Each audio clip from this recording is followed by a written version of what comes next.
Hello everyone, and welcome to our video. My name is Max, and I just finished my 4th year at Queen's University studying physics and concurrent education. This summer, I get to be one of the curriculum coordinators for Science Quest. Hi, I'm Rebecca, and I'm a 4th year student studying psychology and concurrent education at Queen's, and this summer, I'm a curriculum coordinator at Science Quest. Hi there, my name is Nick, and I'm going into my 3rd year of civil engineering at Queen's. I'm also an inclusion instructor with Science Quest this summer. My name is Maya. I'm in 2nd year biomechanical engineering, and I'm a French instructor for Science Quest this year. So Science Quest is a Kingston-based organization that runs exciting workshops and summer camps to help youth grow and learn about science. We are very excited to partner with the Kingston Library to bring you this very exciting science activity today. Today, we're going to step into the shoes of Raye Montague, an extraordinary engineer. We'll be walking you through the steps to build your very own submarines and submarine periscopes. And we'll also take a quick look at some of the contributions that Raye had made and the impacts that it's having on our life today. So scientists and engineers, grab your lab coats and let's get into it.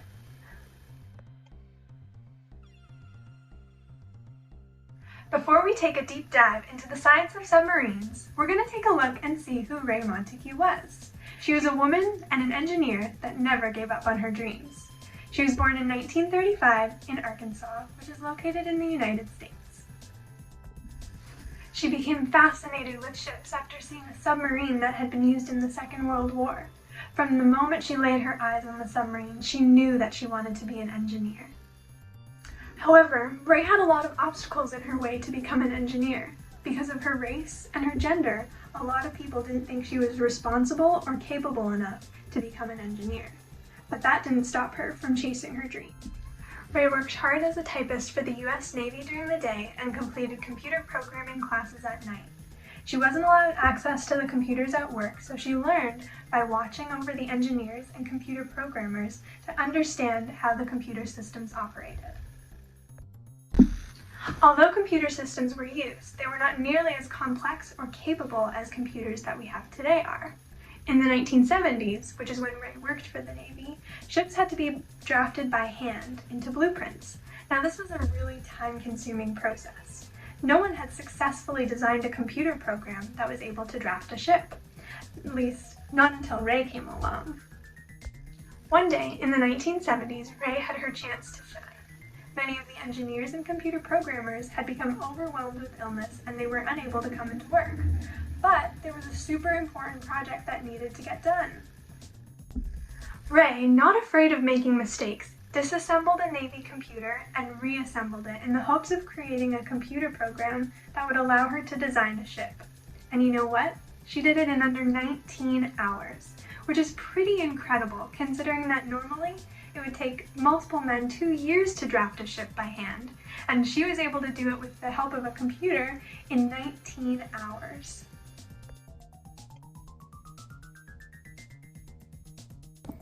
Now, submarines are pretty special feats. Their designs are complex, and there are a lot of scientific principles that are used in order to get them to perform in the ways that they do.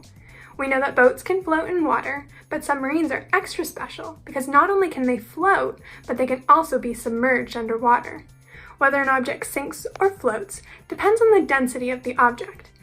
Density is a measure of mass per unit volume. Mass is how heavy or light something is, and volume is how much space it takes up or how large it is.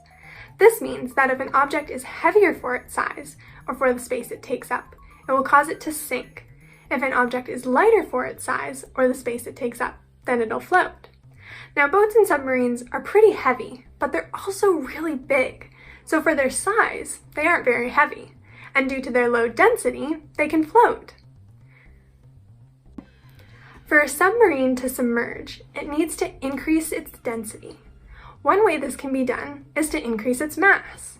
In submarine designs, there are special features called ballast tanks. When a submarine is floating, these tanks are filled with air. And when the submarine is ready to submerge, valves open up on these tanks, which allow water to flow into them. As water flows in through one valve, it pushes the air out through another. Because water has a greater mass than air, it causes the density of the submarine to increase, leading it to sink. Now, you might wonder, when the submarine is ready to resurface, how do they empty the ballast tanks of water? The center of these tanks have compartments that are filled with compressed air, which means that they contain air under high pressure. The air compartments open and the high air pressure pushes the water out of the ballast tanks, making the submarine less dense or less heavy for its size. When the density of the submarine decreases, it will begin to resurface and float. It's time for us to build our very own submarines just like Montague. We've already seen how the ballast tanks allow the submarine to submerge underwater. Now let's look at how the propellers work to move the submarine around. There are many scientific principles at work in submarine propellers. One of these is Isaac Newton's third law of motion, which says that when two bodies interact, they apply forces to one another that are equal in strength but opposite in direction. This is like when you push against a wall. You are applying a force into the wall, and the wall pushes an equal amount of force back onto you, which is why you don't fall over. This is the same thing that happens with the propeller.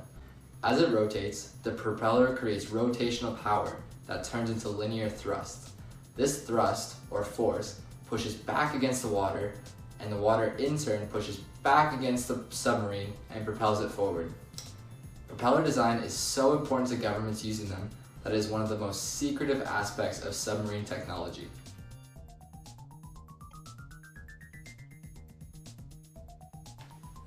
So we've seen how they work. Now let's make our very own submarine, which is going to look just like the one I have here. Here's the materials that you're going to need. If you don't have all the materials, that's okay. Try experimenting with things around your house and see if you can make it work. Now let's get building. So the first thing we're going to do is use our marker to draw a line all the way around the bottom of our 2-liter bottle. Next, we're going to use our knife and very carefully cut all the way around this line, removing the bottom of the bottle. Once we have the bottom of our bottle removed, we're going to use our knife again to place a hole in the middle of the bottom. This step can be difficult as the plastic is thick, so you may need a parent to help you with a drill. Next, we're going to use our marker again to draw the blades onto our propeller. We're going to create 5 blades. You can then use scissors to cut out your blades. Once again, the plastic is thick, so this may be difficult. Ask a parent for help if you're having troubles. Now that we've built our propeller, let's look at the body of our submarine. The first thing we're going to do is create a hole in the lid of the bottle. Next, we're going to create 2 holes on the bottom of the bottle. Once again, you might need a parent's help with a drill.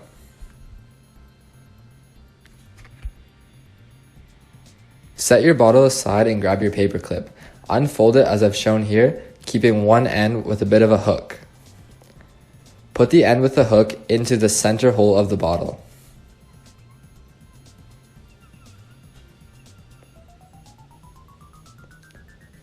Then take the other end and put it into the other hole in the bottle and fold it so that it doesn't come out.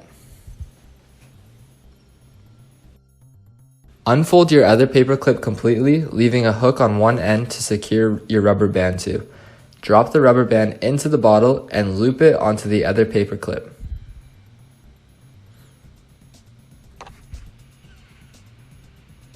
You can then put the cap back on your bottle, putting the paper clip through the hole in the cap.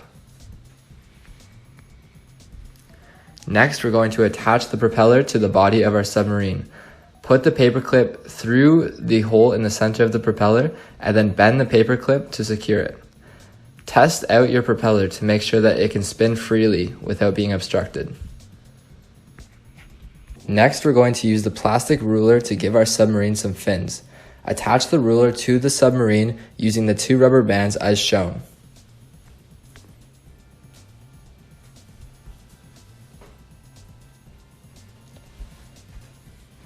To seal the holes on the bottom of our sub, I use duct tape. You could also use hot glue or sealant. Fill your sub with enough water so that it can be submerged and enjoy.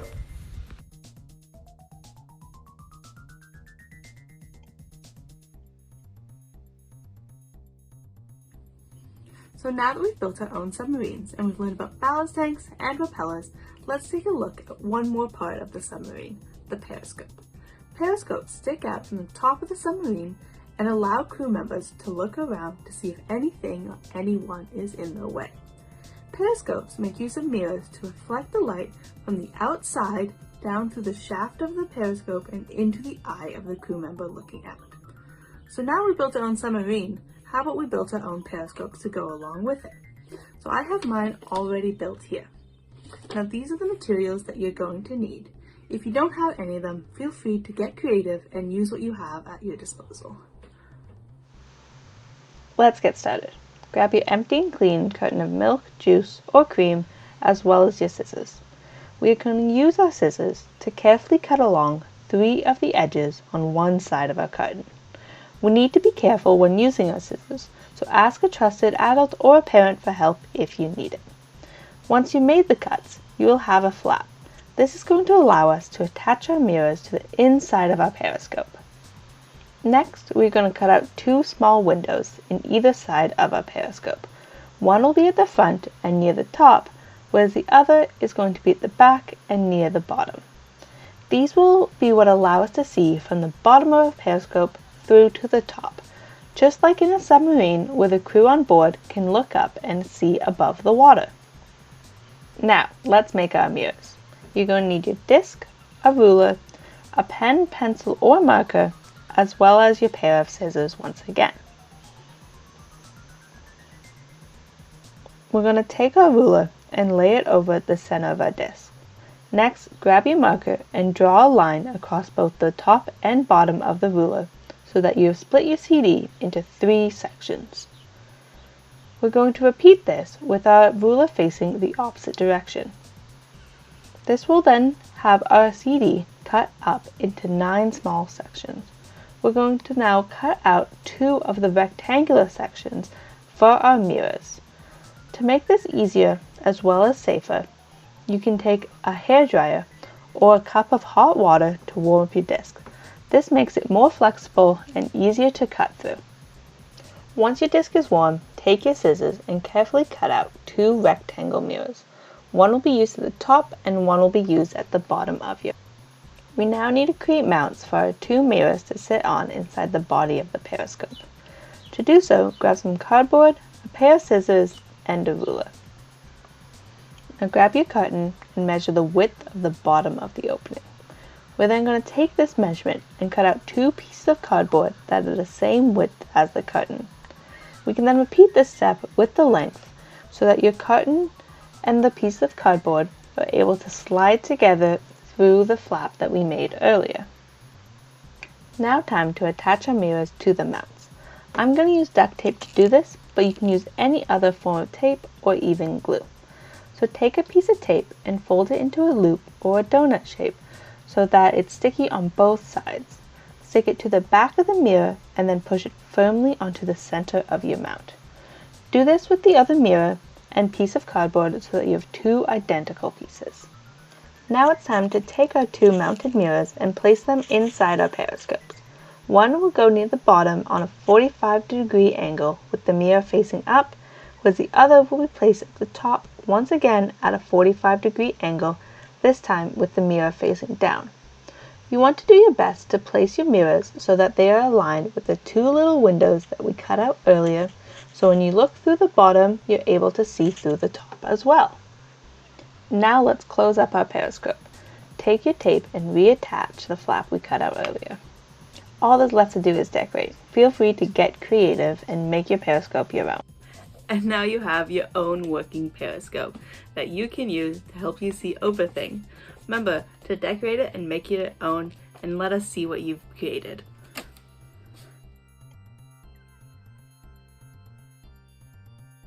Like we said earlier, Montague was the very first person to ever design a submarine entirely on a computer.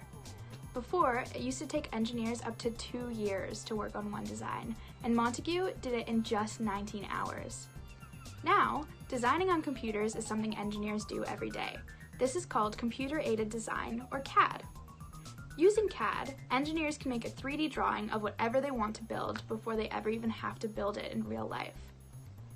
It's sort of like an imaginary online space where you can build anything to any height, width, distance, depth, color, or material imaginable. It's sort of like designing your online avatar for like a video game, except that there's no preset options and you get to make your own. And at the end, you could print out a real-life working version of your avatar. Engineers can even run tests on their 3D drawings in CAD to see how they'll react to things like water, air, or the weight of a person without ever even having to build it. CAD models can even be sent to 3D printers to print the design. CAD also allows you to edit bits of your drawing without having to restart completely. Every single engineer trains on how to use CAD. Montague battled through years of discrimination based on her race and gender and taught herself how to use CAD. She took computer classes every night after work and watched the engineers work during the day. Her work is some of the basis of CAD modeling used today. You guys can try using CAD for yourselves if you go to tinkercad.com and try some of the tutorials or just play around with designing things in 3D. Thank you for tuning in. We hope you enjoyed learning about submarines along with us. We'd love to see how your submarines and periscopes turn out, so please send us pictures of your creations to marketing@sciencequest.ca. If you want to do more thrilling science activities, head over to our website, sciencequest.ca, where you can learn more about our workshops and summer camps. If you're as interested in the story of Raye Montague as we are, make sure to check out The Girl with a Mind for Math at your local library. Thank you for joining us today.